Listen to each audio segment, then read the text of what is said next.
Welcome to my channel. ఇవాళ మనం cauliflower curry ఎలా చేసుకోవాలో చూసుకుందాం.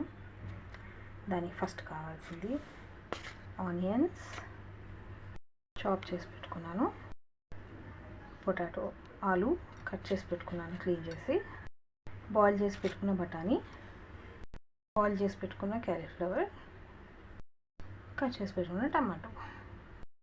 ఆయిల్ వేడైపోయింది. ఆనియన్ వేసుకొని ఆనియన్ సాటే అయినాక మనం ఒక్కొక్కటి యాడ్ చేసుకుందాం. ఆలు కూడా వేసేసుకున్నాము ఆనియన్స్తో పాటు, అంటే కొంచెం సాఫ్ట్ అవుతాయి, ఉడుకుతాయి.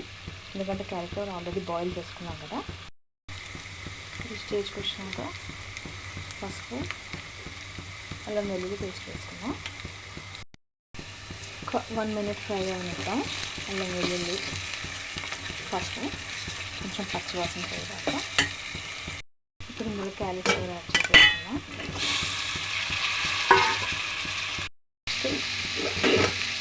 బఠానీ,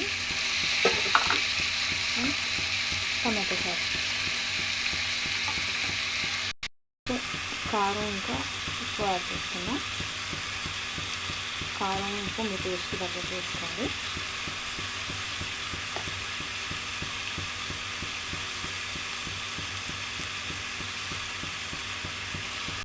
కలుపుకున్నాక ఇలా మూత పెట్టేసుకొని సిమ్లో పెట్టేసుకోండి టమాటా మగ్గే వరకు. తర్వాత మనం అవసరమైతే వాటర్ యాడ్ చేసుకోవచ్చు. అయిపోయిందండి మన కర్రీ. ఇలా లాస్ట్లో కొంచెం కసూరి మేతి, కొంచెం కొత్తిమీర పుదీనా కలుపుకొని స్టవ్ కట్టేసుకోవాలి. Thanks for watching. బాయ్.